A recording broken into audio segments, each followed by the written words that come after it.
Welcome back to my channel Shruti Sri vlogs. ఇవాల్టి recipe వచ్చి వెల్లుల్లితో ఫ్రైడ్ రైస్. ఇంట్లో కూరగాయలు ఏమి లేనప్పుడు, లేదంటే నాకు వంట చేయడానికి టైం లేనప్పుడు, కానీ ఇంకా డైలీ వెజిటేబుల్స్తో తిని బోర్ వేసి స్పెషల్గా స్పైసీగా ఏదైనా తినాలనిపించినప్పుడు నేను ఇంట్లో ఇది చేస్తూ ఉంటాను. చాలా తక్కువ ఇంగ్రీడియంట్స్తో చాలా తక్కువ టైంలో ఈజీగా చేసుకునే రెసిపీ అన్నమాట. సో ఎలా చేయాలి అనేది ఈ వీడియోలో నేను మీకు చూపిస్తాను, తప్పకుండా చూడండి. సో దీనికోసం నేను ఒక 1 గ్లాస్ వరకు రైస్ వండుకొని పెట్టుకున్నాను. సో మీరు అప్పటికప్పుడు రైస్ వండుకొని పెట్టుకోవచ్చు, లేదంటే నైట్ మిగిలిపోయిన రైస్తో అయినా ఇది చేసుకోవచ్చు. వెల్లుల్లి రైస్ అంటున్నాం కాబట్టి కంపల్సరీ పర్టికులర్గా కావాల్సింది వెల్లుల్లి అన్నమాట. ఒక 5-6 వెల్లుల్లి రెబ్బల్ని తీసుకొని ఇలా కోర్స్గా దంచి పెట్టుకోవాలి. దాన్ని రైస్లోకి వేసుకోవాలి. ఇందులో మెయిన్ ఇంగ్రీడియంటే వెల్లుల్లి కాబట్టి కొంచెం వెల్లుల్లి అనేది కొంచెం ఎక్కువగానే తీసుకోండి ఫ్లేవర్ తెలవడానికి. అండ్ దీంతోపాటు 1.5 టేబుల్ స్పూన్ వరకు కారం తీసుకోవాలి. 1 టేబుల్ స్పూన్ వరకు ఉప్పు తీసుకుంటున్నాను. దీంతోపాటు 1 టేబుల్ స్పూన్ వరకు ధనియాల పౌడర్ కూడా యాడ్ చేసుకొని వీటన్నింటినీ కూడా అన్నానికి బాగా పట్టించాలి. ఇది మా ఇంట్లో మా అమ్మమ్మ దగ్గర నుంచి మా మమ్మీ వరకు ఇప్పుడు మేము కూడా ఎక్కువగా చేస్తూ ఉంటాము. సో ఇలాంతా బాగా మిక్స్ చేసుకున్నాక ఈ రైస్ని అలా పక్కకు పెట్టేసుకోవాలి.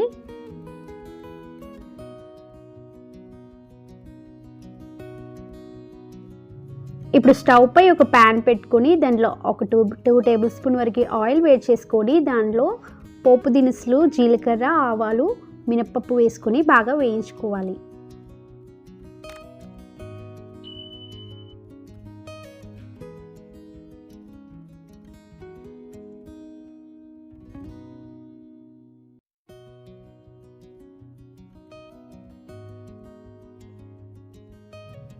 ఇవి వేగినాక ఇందులో సన్నగా కట్ చేసుకున్న ఆనియన్స్, ఒక రెబ్బ కరివేపాకు వేసుకొని బాగా వేయించుకోవాలి.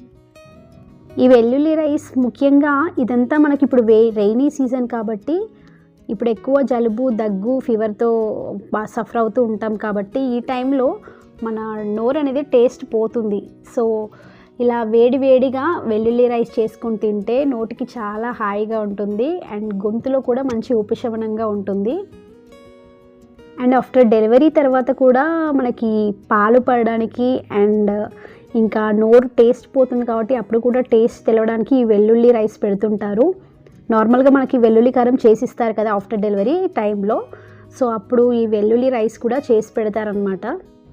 సో ఇప్పుడు ఆనియన్స్ అన్నీ బాగా వేగినాక ఇందులోకి సన్నగా కట్ చేసి పెట్టుకున్న కొత్తిమీర, దాంతోపాటు 1 టీ స్పూన్ వరకు పసుపు యాడ్ చేసుకొని ఒక 2 మినిట్స్ పాటు ఇలా కలుపుతూ ఫ్రై చేసుకోవాలి. ఇది ఫ్రై అయినాక ఇందులో ముందుగా రెడీ చేసి పెట్టుకున్న రైస్ కూడా ఇందులోకి వేసుకొని మీడియం టు హై ఫ్లేమ్లో ఒక 10 to 15 మినిట్స్ పాటు కలుపుకుంటూ ఫ్రై చేసుకోవాలి.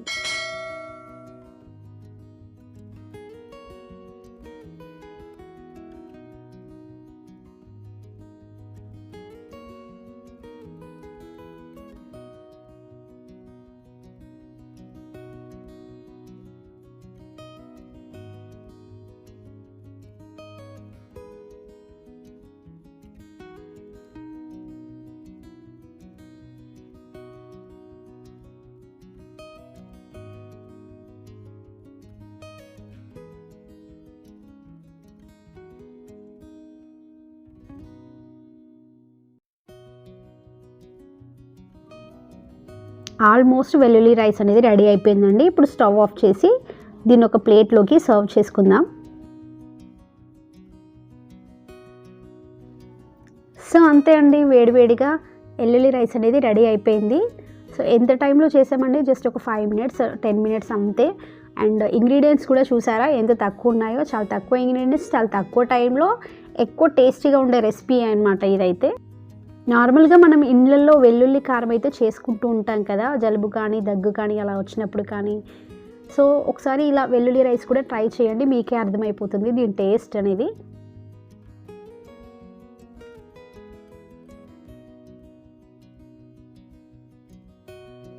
So thank you for watching అండి. నా వీడియో కనుక మీకు నచ్చినట్టయితే లైక్ చేయండి, షేర్ చేయండి, కామెంట్ చేయండి. అండ్ మీరు కనుక నా ఛానల్ని ఫస్ట్ టైం చూస్తున్నట్టయితే తప్పకుండా సబ్స్క్రైబ్ చేసుకోండి, పక్కనే ఉన్న బెల్ ఐకాన్ని యాక్టివేట్ చేసుకోండి. సో ఫర్దర్గా నేను చేసే మంచి మంచి వీడియోస్ అనేవి మీకు నోటిఫికేషన్ ద్వారా మీ మొబైల్కి రీచ్ అవుతాయి.